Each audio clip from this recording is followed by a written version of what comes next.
നമസ്കാരം, PSC today YouTube ചാനലിലേക്ക് ഏവർക്കും സ്വാഗതം. Kerala PSC LDC LGS 2024 free കോഴ്സുകൾ നമ്മൾ ആരംഭിക്കുകയാണ്. ആ ഫ്രീ കോഴ്സിന്റെ ഭാഗമായി എന്തൊക്കെയാണ് നമ്മൾ ഉൾപ്പെടുത്തിയിരിക്കുന്നത് ചോദിച്ചു കഴിഞ്ഞാൽ, സിലബസ് അനുസരിച്ചുള്ള സമ്പൂർണ്ണമായ ടോപ്പിക് ബേസ്ഡ് ക്ലാസ്സുകൾ, അതും SCERT ബേസ്ഡ് ആയിട്ടാണ് നമ്മൾ ചെയ്യുന്നത്.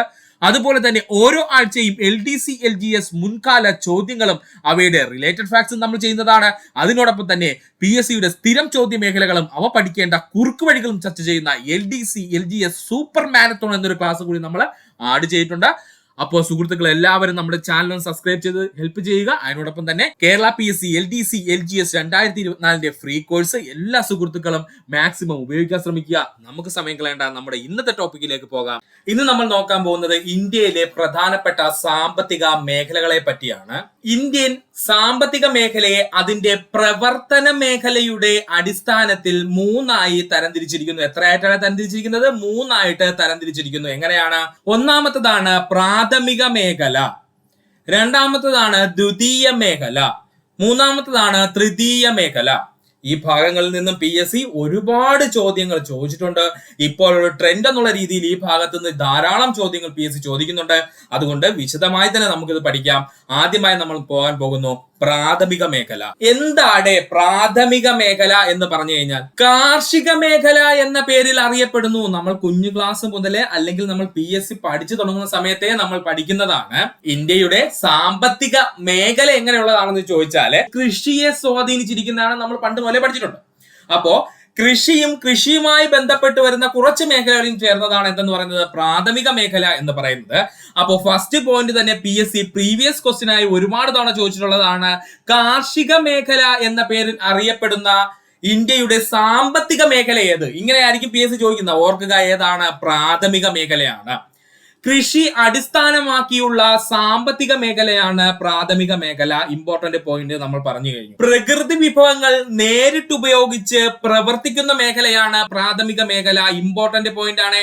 ഇന്ത്യൻ സാമ്പത്തിക മേഖലയുടെ അടിത്തറ എന്നറിയപ്പെടുന്നു. ഇന്ത്യൻ സാമ്പത്തിക മേഖലയുടെ അടിത്തറ എന്നറിയപ്പെടുന്നത് എന്ന് ചോദിച്ചു കഴിഞ്ഞാൽ അത് പ്രാഥമിക മേഖലയാണ്. മറന്നു പോകരുത്. രാജ്യത്തിന്റെ മൊത്തം തൊഴിലാളികളുടെ കൂടുതൽ ഭാഗവും പ്രവർത്തിക്കുന്ന മേഖല. ശരിയാണ്. ഇന്ത്യയില് തൊഴിൽ ചെയ്യുന്നതിൽ ഏറ്റവും കൂടുതൽ ആളുകൾ ഏത് മേഖലയിലാണെന്ന് ചോദിച്ചാൽ മറക്കരുത്, അത് പ്രാഥമിക മേഖലയിലാണ്. ഏകദേശം ഒരു കണക്ക് പറഞ്ഞു കഴിഞ്ഞാൽ 56% ഇന്ത്യയിൽ വരുന്ന 56% വരുന്ന തൊഴിലാളികളും എവിടെയാണ് വർക്ക് ചെയ്യുന്നത്? ഈ പറഞ്ഞിരിക്കുന്ന പ്രാഥമിക മേഖലയിലാണ്. പ്രാഥമിക മേഖലയിലെ തൊഴിലിന്റെ സ്വഭാവം കാരണം ഈ മേഖലയിൽ പ്രവർത്തിക്കുന്നവരെ റെഡ് കോളർ ജീവനക്കാർ എന്ന പേരിൽ അറിയപ്പെടുന്നു. കോളർ ജീവനക്കാർ ഏതു മേഖലയുമായി ബന്ധപ്പെട്ടിരിക്കുന്നു ചോദിച്ചാൽ ഏതാണ്? അത് പ്രാഥമിക മേഖലയുമായി ബന്ധപ്പെട്ടിരിക്കുന്നു. ഇനി മറന്നു പോകരുത്, ഇമ്പോർട്ടന്റ് പോയിന്റ് ആണ്. GDP റേറ്റിംഗ് ഏറ്റവും കുറച്ച് സംഭാവന നൽകുന്ന സാമ്പത്തിക മേഖല അല്ലെങ്കിൽ ഗ്രോസ് ഡൊമസ്റ്റിക് പ്രൊഡക്ഷൻ എന്ന് പറയുന്ന സംഭവം റേറ്റിംഗിൽ ഏറ്റവും കുറച്ചു മാത്രം സംഭാവന നൽകുന്ന സാമ്പത്തിക മേഖല എന്ന് ചോദിച്ചാൽ കാർഷിക മേഖലയാണ്. ഇന്ത്യൻ സമ്പദ് വ്യവസ്ഥയുടെ നട്ടെല്ല് എന്നറിയപ്പെടുന്നു. അതിനുള്ള കാരണം നമുക്ക് പറയാം. ഇന്ത്യൻ സമ്പദ് വ്യവസ്ഥയുടെ നട്ടെല്ല് എന്നറിയപ്പെടുന്നത് ആരെന്ന് ചോദിച്ചാൽ ആരാണ്? പ്രാഥമിക മേഖലയാണ്. ഇതൊന്ന് എന്ത് ചെയ്യുക? ഓർത്ത് വെച്ചിരിക്കുക. പ്രാഥമിക മേഖലയ്ക്ക് പ്രധാനപ്പെട്ട ഉദാഹരണങ്ങളിലേക്കാണ് നമ്മൾ ഇനി പോകാൻ പോകുന്നത്. ഒന്നാമതാണ് കൃഷി, വേട്ടയാടൽ ഇമ്പോർട്ടന്റ് ആണ്. മൃഗപരിപാലനം, മത്സ്യബന്ധനം ഓൾറെഡി PSC ചോദിച്ചിട്ടുണ്ട്. മത്സ്യബന്ധനം എന്താണ്? പ്രാഥമിക മേഖലയിലാണ്. ഖനനം വരുന്നത് പ്രാഥമിക മേഖലയിലാണ്. വനവിഭവ ശേഖരണം ഒന്ന് ഓർത്ത് വെച്ചേക്കുക. വനവിഭവ ശേഖരണം ഏതുമായി ബന്ധപ്പെട്ടിരിക്കുന്നു എന്ന് ചോദിച്ചാൽ അത് പ്രാഥമിക മേഖലയുമായി ബന്ധപ്പെട്ടിരിക്കുന്നു. അതുപോലെ തന്നെയാണ് ജലചൂഷണം. മറക്കരുത്, ഏതാണ്? ജലചൂഷണം. അതും എന്ത് ചെയ്യുക സുഹൃത്തുക്കള്? ഓർത്ത് വെച്ചേക്ക്. ജലചൂഷണം എന്ന് വെച്ചാൽ ജലം എന്താണ്? കൃഷി ആവശ്യത്തിന് വേണ്ടിയിട്ട് എടുക്കുന്നു, അത്രേ ഉദ്ദേശിക്കുന്നുള്ളൂ. ജലചൂഷണവും ഏതുമായി ബന്ധപ്പെട്ടിരിക്കുന്നു? പ്രാഥമിക മേഖലയുമായി ബന്ധപ്പെട്ടിരിക്കുന്നു. ഒന്നുകൂടെ പറയാം. പ്രാഥമിക മേഖലയിൽ ഏറ്റവും ഇമ്പോർട്ടന്റ് ആയിട്ട് പഠിക്കേണ്ടത് കൃഷി, മൃഗപരിപാലനം, മത്സ്യബന്ധനം, ഖനനം. ഇത് ഇത്രയും ഇമ്പോർട്ടന്റ് ആയിട്ട് പഠിച്ചിരിക്കണം സുഹൃത്തുക്കളെ. ഇത്രയും നോക്കി വെച്ചിട്ടേ പോവാവൂ. ഇത്രയുമാണ് പ്രാഥമിക മേഖലയെ പറ്റി പറയാനുള്ളത്. അടുത്തതായി നമ്മൾ പോകാൻ പോകുന്നതാണ് ദ്വിതീയ മേഖല. ദ്വിതീയ മേഖല എന്ന് പറഞ്ഞാൽ രണ്ടാമത്തെ മേഖല. എന്താണ് ദ്വിതീയ മേഖലയെ ചെയ്യുന്നത് എന്ന് ചോദിച്ചു കഴിഞ്ഞാല് പ്രാഥമിക മേഖലയിൽ നിന്നും ലഭിക്കുന്ന വസ്തുക്കളെ ഉൽപ്പന്നങ്ങളാക്കി മാറ്റുന്ന മേഖലകളാണ് ദ്വിതീയ മേഖലകള്. എന്താണ്? പ്രാഥമിക മേഖല. എക്സാമ്പിൾ ആയിട്ട് പറഞ്ഞു കഴിഞ്ഞാല് നമ്മൾ കോട്ടൺ ഉൽപ്പാദിപ്പിക്കുന്നു, പരുത്തി ഉൽപ്പാദിപ്പിക്കുന്നു എന്ന് കരുതുക. പ്രാഥമിക മേഖലയിലുള്ള കർഷകര് കൃഷി ചെയ്ത് എന്തുൽപാദിപ്പിക്കുന്നതേ? കോട്ടൺ എന്ത് ചെയ്യുന്നു? ഉൽപ്പാദിപ്പിക്കുന്നു, അല്ലെങ്കിൽ പരുത്തി എന്ത് ചെയ്യുന്നു? ഉൽപ്പാദിപ്പിക്കുന്നു. ഈ ദ്വിതീയ മേഖലയിൽ പ്രവർത്തിക്കുന്ന വ്യക്തികൾ വന്ന് എന്ത് ചെയ്യും? ശേഖരിക്കുകയും അതിനെ കൊണ്ടുപോയി എന്ത് ചെയ്യും? ഒന്നുകിൽ എന്താകും? നൂലാക്കി മാറ്റും, അല്ലെങ്കിൽ എന്ത് ചെയ്യും? അവനെ തുണിയാക്കി മാറ്റിയിട്ട് എന്ത് ചെയ്യും? അടുത്ത മേഖലയിലേക്ക് എന്ത് ചെയ്യും? അല്ലെങ്കിൽ ഡ്രസ്സുകൾ നിർമ്മിച്ചിട്ട് അല്ലെങ്കിൽ വസ്ത്രങ്ങൾ നിർമ്മിച്ചിട്ട് അടുത്ത മേഖലയിലേക്ക് എന്ത് ചെയ്യും? അതിനെ കൈമാറും. വിൽപ്പനയ്ക്ക് വേണ്ടി അടുത്ത മേഖലയിലേക്ക് എന്ത് ചെയ്യും? കൈമാറും. ഇന്ത്യൻ സാമ്പത്തിക മേഖലയില് എങ്ങനെയാണ്? ഇന്ത്യൻ സാമ്പത്തിക മേഖലയില് ഉൽപ്പന്നങ്ങൾ നിർമ്മിക്കുന്ന മേഖല ഏത് എന്ന് ചോദിച്ചു കഴിഞ്ഞാൽ ഓർക്കുക, അത് ദ്വിതീയ മേഖല. ഒന്നുകൂടെ പറയാം, ഇന്ത്യൻ സാമ്പത്തിക മേഖലയില് ഉൽപ്പന്നങ്ങൾ നിർമ്മിക്കുന്ന മേഖല എന്ന് ചോദിച്ചാൽ ആരാടെ? അത് ദ്വിതീയ മേഖലയിലാണ് നിർമ്മിക്കാൻ കഴിയുള്ളൂ. വ്യാവസായിക മേഖല എന്ന പേരിൽ അറിയപ്പെടുന്നു. അതുകൊണ്ടാണ് അവൻ എന്ത് പേരിൽ അറിയപ്പെടുന്നത്? വ്യാവസായിക മേഖല എന്ന പേരിൽ അറിയപ്പെടാൻ കാരണം വ്യവസായം കൂടുതലായും എന്താണ്? ദ്വിതീയ മേഖലയിലാണ് കോൺസെൻട്രേറ്റ് ചെയ്തിരിക്കുന്നത്. ഉൽപ്പന്ന മേഖല എന്ന പേരിൽ അറിയപ്പെടുന്നു. ഉൽപ്പന്ന മേഖല എന്ന പേരിൽ അറിയപ്പെടുന്നു. അതിനും ഇമ്പോർട്ടൻസ് കൊടുത്ത് പഠിക്കുക. ദ്വിതീയ മേഖലയിൽ ജോലി ചെയ്യുന്ന ജീവനക്കാരെ ബ്ലൂ കോളർ എന്നറിയപ്പെടുന്നു. മറന്നു പോകരുത്, ബ്ലൂ കോളർ ജീവനക്കാർ. പ്രാഥമിക മേഖലയാണെങ്കിൽ അതിന് നമ്മൾ എന്താ പറയുന്നത്? റെഡ് കോളർ ജീവനക്കാരെന്നും. ദ്വിതീയ മേഖലയാണെങ്കിൽ അത്തരം വ്യക്തികളെ നമ്മൾ വിളിക്കുന്ന പേര്, അല്ലെങ്കിൽ അവിടെ ജോലി ചെയ്യുന്ന ജീവനക്കാരെ നമ്മൾ എന്താണ്?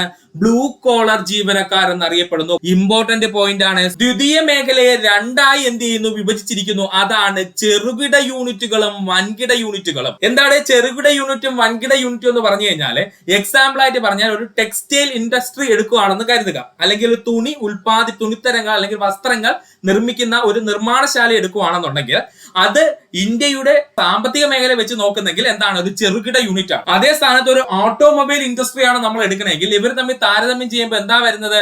ഓട്ടോമൊബൈൽ ഇൻഡസ്ട്രി എന്ന് പറയുന്ന ഒരു വൻകിട സ്ഥാപനമായിട്ട് മാറും. അതുപോലെ വസ്ത്ര നിർമ്മാണശാലകൾ എന്തായിട്ട് മാറും? അവര് ചെറുകിട യൂണിറ്റുകൾ എന്ന് എന്ത് ചെയ്യും? അറിയപ്പെടും. ഇതാണ് വ്യത്യാസം വരുന്നത്.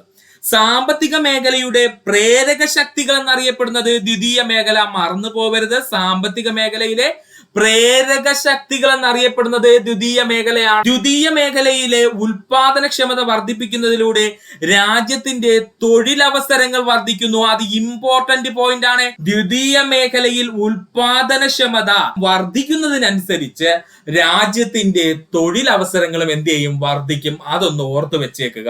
GDP റേറ്റ് പ്രകാരം ഇന്ത്യയിലെ ദ്വിതീയ മേഖല നൽകുന്നത് 29%. GDP റേറ്റ് പ്രകാരം ഇന്ത്യയിലെ സാമ്പത്തിക മേഖലയിലേക്ക് ദ്വിതീയ മേഖല അല്ലെങ്കിൽ വ്യാവസായിക മേഖല എത്ര ശതമാനമാണ് കോൺട്രിബ്യൂട്ട് ചെയ്തത്? 29%. ദ്വിതീയ മേഖലയ്ക്ക് ഉദാഹരണമാണ് നിർമ്മാണ പ്രവർത്തനങ്ങൾ, ഓട്ടോമൊബൈൽ ഇൻഡസ്ട്രീസ്. നമ്മൾ ഓൾറെഡി പറഞ്ഞു കഴിഞ്ഞു, ഓട്ടോമൊബൈൽ ഇൻഡസ്ട്രീസ്. അതുപോലെ തന്നെയാണ് ടെക്സ്റ്റൈൽ മില്ലുകൾ, അല്ലെ, തുണിത്തരങ്ങൾ നിർമ്മിക്കുന്നതിനും അല്ലെ വസ്ത്രങ്ങൾ നിർമ്മിക്കുന്നതിനുള്ള ടെക്സ്റ്റൈൽ മില്ലുകൾ, ഗ്ലാസ് നിർമ്മാണം, ഫർണിച്ചർ നിർമ്മാണം, ഫുഡ് പ്രോസസിംഗ്, കെമിക്കൽ ഇൻഡസ്ട്രീസ്, ഇരുമ്പ് വ്യവസായം, ഇലക്ട്രിക് വ്യവസായം. ഇങ്ങനെ കുറെ വ്യവസായങ്ങളാണ് ഇതിനകത്ത് പറയുന്നത്. അപ്പൊ പ്രധാനപ്പെട്ട വ്യവസായങ്ങളെല്ലാം ഏതിനകത്താണ് വരുന്നത് ചോദിച്ചാൽ ദ്വിതീയ മേഖലയിലാണ് വരുന്നത്. ഒന്നുകൂടെ പറയാം, നിർമ്മാണ പ്രവർത്തനങ്ങൾ, ഓട്ടോമൊബൈൽ ഇൻഡസ്ട്രീസ്, ടെക്സ്റ്റൈൽ മില്ലുകൾ, ഗ്ലാസ് നിർമ്മാണം, ഫർണിച്ചർ നിർമ്മാണം, ഫുഡ് പ്രോസസിംഗ്, കെമിക്കൽ ഇൻഡസ്ട്രീസ്, ഇരുമ്പ് വ്യവസായം, അതുപോലെ ഇലക്ട്രിക്കൽ വ്യവസായം, അതുപോലെ തന്നെയാണ് എനർജി മേഖല. എനർജി മേഖലയൊക്കെ ചോദിച്ചാൽ നമുക്ക് തെറ്റാൻ സാധ്യതയുണ്ട്. ഇത്രയും ഏതാണ്? ദ്വിതീയ മേഖലയ്ക്ക് ഉദാഹരണമാണ്. പ്രാഥമിക മേഖലയിൽ നമ്മൾ കോട്ടൺ എന്ത് ചെയ്തു? ഉൽപ്പാദിപ്പിച്ചു, അല്ലെങ്കിൽ പരുത്തി എന്ത് ചെയ്തു? കർഷകർ ഉൽപ്പാദിപ്പിച്ചു. ദ്വിതീയ മേഖലക്കാർ അതിനെ എന്ത് ചെയ്തു? ഉൽപ്പന്നമാക്കി മാറ്റി, അല്ലെങ്കിൽ വസ്ത്രമാക്കി മാറ്റിയടെ. ഇനി എന്താ സുഹൃത്തുക്കളെ ബാക്കിയുള്ളത്? ഈ വസ്ത്രങ്ങളെല്ലാം എന്ത് ചെയ്യണം? ജനങ്ങളിലേക്ക് എത്തിക്കണം, അല്ലെങ്കിൽ എന്ത് ചെയ്യണം? അവയെ വിറ്റഴിക്കണം, അല്ലെ? അവരെന്ത് ചെയ്യണം? വിറ്റഴിക്കണം. അതിന്റെ ചുവട് പിടിച്ചു വന്നതാണ് തൃതീയ മേഖല. അപ്പോ സേവന മേഖല എന്ന പേരിൽ അറിയപ്പെടുന്നു. നമ്മൾ ഓൾറെഡി പറഞ്ഞു, ഇന്ത്യയിൽ ഏറ്റവും കൂടുതൽ GDP സംഭാവന ചെയ്യുന്നത് തൃതീയ മേഖലയാണ്. ഉപഭോക്താക്കൾക്ക് സേവനം നൽകുന്നതാണ് പ്രധാന കടമ. മറന്നു പോകരുത്, എന്താണ്? ഉപഭോക്താക്കൾക്ക് സേവനം നൽകുന്നതാണ് പ്രധാന കടമ. പാതയിൽ നിന്നും ഉപഭോക്താക്കൾക്ക് ഉൽപ്പന്നം എന്ത് ചെയ്യുന്നു? കൈമാറ്റം ചെയ്യുന്നു. എന്ന് പറഞ്ഞു കഴിഞ്ഞാൽ എന്താ ഉദ്ദേശിക്കുന്നത്? പ്രൊഡ്യൂസേഴ്സ് എന്ത് ചെയ്യുന്നു? സാധനം പ്രൊഡ്യൂസ് ചെയ്യുന്നു, അതിനെ എന്ത് ചെയ്യുന്നു? കൊണ്ടുവന്നിട്ട് ദ്വിതീയ മേഖലക്കാർ അതിനെ ഉൽപ്പന്നമാക്കി മാറ്റുന്നു. ഈ ദ്വിതീയ മേഖലക്കാരിൽ നിന്നും ഉൽപ്പന്നങ്ങൾ എന്താണ്? ശേഖരിച്ച് ആവശ്യക്കാരായിട്ടുള്ള ഉപഭോക്താക്കൾക്ക് എത്തിച്ചു കൊടുക്കുക. അതാണ് പാതയിൽ നിന്നും ഉപഭോക്താക്കൾക്ക് ഉൽപ്പന്നം എന്താണ്? കൈമാറ്റം ചെയ്യുന്നതാണ് ആരുടെ കടമ എന്ന് പറയുന്നത്? തൃതീയ മേഖലയുടെ കടമ എന്ന് പറയുന്നത്. രണ്ടു മേഖലകളിൽ നിന്നും തൃതീയ മേഖലയ്ക്ക് നേട്ടമുണ്ടാകുന്നു. ശരിയാണ്. അതായത് ഈ രണ്ടു മേഖലയിൽ നിന്നും, പ്രാഥമിക മേഖലയിൽ നിന്നും ദ്വിതീയ മേഖലയിൽ നിന്നും തൃതീയ മേഖലയ്ക്ക് എപ്പോഴും എന്തുണ്ടായിക്കൊണ്ടിരിക്കോടെ നേട്ടമുണ്ടായിക്കൊണ്ടിരിക്കും. ആ പോയിന്റ് നന്നായിട്ടൊന്ന് എന്ത് ചെയ്യുക, ഓർത്തു വെച്ചിരിക്കുക. ജനങ്ങളുടെ സുഖകരവും ഉയർന്ന നിലവാരമുള്ള നിലനിൽപ്പിന് തൃതീയ മേഖല അനിവാര്യമാണ്. ജനങ്ങളുടെ സുഖകരവും ഉയർന്ന നിലവാരമുള്ളതുമായ നിലനിൽപ്പിന് തൃതീയ മേഖല അനിവാര്യം അല്ലെങ്കിൽ അത്യാവശ്യമാണ്. പഠിച്ചു വെച്ചേക്കുക. ഇന്ത്യയിൽ രണ്ടാമതായി ഏറ്റവും കൂടുതൽ ആളുകൾ പ്രവർത്തിക്കുന്ന മേഖല, ഇന്ത്യയിൽ രണ്ടാമത് ഏറ്റവും കൂടുതൽ ആളുകൾ പ്രവർത്തിക്കുന്ന മേഖല എന്ന് വെച്ചാൽ തൃതീയ മേഖലയിലാണ്. അപ്പോൾ ഇന്ത്യയിൽ ഏറ്റവും കൂടുതൽ ആളുകൾ പ്രവർത്തിക്കുന്ന മേഖല ഏത് എന്ന് ചോദിച്ചാൽ നമ്മൾ പറയും പ്രാഥമിക മേഖല, രണ്ടാമത് തൃതീയ മേഖല, മൂന്നാമതാണ് ദ്വിതീയ മേഖല അല്ലെങ്കിൽ വ്യാവസായിക മേഖല വരുന്നത്. മറന്നു പോവല്ലേ, പഠിച്ചോളണേ. ഏകദേശം 27% ആളുകളും ദ്വിതീയ മേഖല, ഇന്ത്യയിലുള്ള തൊഴിൽ ചെയ്യുന്ന 27% കൂടുതൽ ആളുകൾ എന്തിലാണ് പ്രവർത്തിക്കുന്നത്, നമ്മൾ ഈ പറഞ്ഞിരിക്കുന്ന തൃതീയ മേഖലയിലാണ് പ്രവർത്തിക്കുന്നത്. മറന്നു പോവരുത്. 22% ആളുകൾ മാത്രമേ ഏതിൽ വരുന്നുള്ളൂ, ഈ പറഞ്ഞിരിക്കുന്ന സെക്കൻഡറിക്കകത്ത് വരുന്നുള്ളൂ. അപ്പൊ അതൊന്ന് എന്ത് ചെയ്യുക, ഓർത്ത് വെച്ചേക്കുക. 22% മാത്രമേ ദ്വിതീയ മേഖലയിൽ വരുന്നുള്ളൂ. എന്നാൽ 27% ആളുകൾ എവിടെ പ്രവർത്തിക്കുന്നു, തൃതീയ മേഖലയിൽ എന്ത് ചെയ്യുന്നു, പ്രവർത്തിക്കുന്നു. ഇവയെ പ്രധാനമായും രണ്ടായി തരംതിരിക്കുന്നു. വിപണന സേവന മേഖലയെന്നും വിപണന രഹിത സേവന മേഖലയെന്നും. വിപണന മേഖല എന്ന് പറഞ്ഞാൽ എന്താണ്? ഇപ്പൊ നമ്മൾ പറഞ്ഞ ചെറിയ എന്താണ് സംരംഭങ്ങൾ, ചെറിയ ഷോപ്പുകളായിരിക്കാം, അല്ലെങ്കിൽ ചെറിയ ടെക്സ്റ്റൈൽസ് പോലുള്ള സ്ഥാപനങ്ങളായിരിക്കാം. ഇവയാണ് എന്ത് പേരിൽ അറിയപ്പെടുന്നത്, വിപണന സേവന മേഖല എന്ന് പറയുന്നത്. വിപണന രഹിത സേവന മേഖലകൾ എന്ന് പറഞ്ഞാൽ നമുക്ക് പറയാം ഏതൊക്കെയാണ്, ബാങ്കിങ് സെക്ടർ നമുക്ക് പറയാം, ഇൻഷുറൻസ്, ഹോസ്പിറ്റൽ. ഇവർക്കൊക്കെ എന്താണ്, വിപണന രഹിത സേവന മേഖലകളാണ്. വളരെ ചിലവ് കുറഞ്ഞ രീതിയിൽ തൃതീയ മേഖലയിലേക്ക് പ്രവേശിക്കുവാൻ കഴിയും. ദ്വിതീയ മേഖലയേക്കാൾ വേഗത്തിൽ ഉപഭോക്തൃ ആവശ്യങ്ങളോട് പ്രതികരിക്കാൻ കഴിയുന്നു. അങ്ങനെയാണ് ദ്വിതീയ മേഖലയേക്കാൾ വേഗത്തിൽ ഉപഭോക്തൃ ആവശ്യങ്ങൾ എന്താണ്, പ്രതികരിക്കാൻ കഴിയും. പ്രാഥമിക മേഖല വസ്തു ഉണ്ടാക്കാൻ ആവശ്യമായ അസംസ്കൃത വസ്തുക്കൾ എന്ത് ചെയ്യുന്നു, ഉൽപ്പാദിപ്പിക്കുന്നു. ആ അസംസ്കൃത വസ്തുക്കൾ എല്ലാം ശേഖരിക്കുന്നത് ആരാണ്, ദ്വിതീയ മേഖലയാണ്. അവരെന്ത് ചെയ്യുന്നു, ആ വസ്തുവിനെ എന്ത് ചെയ്യുന്നു, നിർമ്മിക്കുന്നു അല്ലെങ്കിൽ പ്രൊഡ്യൂസ് ചെയ്യുന്നു, പ്രോഡക്റ്റ് ഉണ്ടാക്കുന്നു. ഈ പ്രോഡക്റ്റിനെ ജനങ്ങളിലേക്ക് എത്തിക്കുന്ന അല്ലെങ്കിൽ അതിന്റെ ഉപഭോക്താവിലേക്ക് കൃത്യമായി എത്തിക്കുന്ന ജോലിയാണ് തൃതീയ മേഖലയ്ക്കുള്ളത്. അതുകൊണ്ടാണ് എന്ത് പറയുന്നത്, തൃതീയ മേഖലയാണ് ഏറ്റവും കൂടുതൽ GDP റേറ്റിംഗിൽ മുന്നിൽ നിൽക്കുന്നതിന് കാരണം എന്ന് പറഞ്ഞു കഴിഞ്ഞാൽ ഇതാണ് കേട്ടോ, ഒന്ന് ഓർത്ത് വെച്ചേക്കുക. അതുപോലെ തന്നെയാണ് ലാസ്റ്റ് പഠിക്കേണ്ട പോയിന്റ് ആണ്, പരിസ്ഥിതി നാശം കുറവാണ്. ഇമ്പോർട്ടന്റ് പോയിന്റ് ആണ്, പഠിച്ചോളണേ. പരിസ്ഥിതി നാശം എന്താണ്, ഈ പറഞ്ഞിരിക്കുന്ന രണ്ട് സെക്ടറും വെച്ച് നോക്കുമ്പോൾ ഈ സെക്ടറിന് പരിസ്ഥിതി നാശം എന്താണ്, കുറവാണ്. തൃതീയ മേഖലയുടെ പ്രധാനപ്പെട്ട ഉദാഹരണങ്ങൾ ഇതാണ് PSC സ്ഥിരം ചോദിക്കുന്നത്. ഉദാഹരണങ്ങൾ മറന്നു പോകരുത്. വിവര സാങ്കേതിക വിദ്യ ഇമ്പോർട്ടന്റ് ആണ്, പഠിക്കുക. വിവര സാങ്കേതിക വിദ്യ, മൊത്ത വ്യാപാരം, ചില്ലറ വ്യാപാരം നമ്മൾ ഓൾറെഡി പറഞ്ഞു കഴിഞ്ഞു. ആരോഗ്യം, ഇൻഷുറൻസ്, ഇത് രണ്ടും പ്രീവിയസ് ക്വസ്റ്റ്യൻ ആണ്. ധനകാര്യം ഇമ്പോർട്ടന്റ് കൊടുത്ത് പഠിക്കുക. ധനകാര്യം ഏത് മേഖലയുമായി വരുന്നു, തൃതീയ മേഖലയുമായി വരുന്നു. ധനകാര്യം, ഗതാഗതം, അതുപോലെ തന്നെയാണ് ഹോസ്പിറ്റൽ, വിദ്യാഭ്യാസം, വാർത്താവിനിമയം, ബാങ്കിങ് ഒരുപാട് തവണ PSC ചോദിച്ചിട്ടുണ്ട്. ബാങ്കിങ് എന്ന് പറഞ്ഞു കഴിഞ്ഞാൽ ഏതാണ്, അത് തൃതീയ മേഖലയാണ്. സാമൂഹ്യക്ഷേമ പ്രവർത്തനങ്ങൾ, അതൊരു ഇമ്പോർട്ടൻസ് കൊടുത്ത് പഠിക്കുക. സാമൂഹ്യക്ഷേമ പ്രവർത്തനങ്ങൾ, മാലിന്യ നിർമ്മാർജ്ജനം, പൊതുഭരണവും റിയൽ എസ്റ്റേറ്റും മറന്നു പോകരുത്. പൊതുഭരണവും റിയൽ എസ്റ്റേറ്റും, വിനോദസഞ്ചാര മേഖല പഠിച്ചു വെച്ചേക്കുക. വാർത്താവിനിമയ മേഖല, ഇത്രയുമാണ് പ്രധാനപ്പെട്ട തൃതീയ മേഖലയുടെ ഭാഗമായിട്ട് വരുന്നത്. ഇവിടെ നിന്ന് സുഹൃത്തുക്കൾ പഠിക്കേണ്ട പോയിന്റ് ഒന്നുകൂടെ പറയുകയാണ്.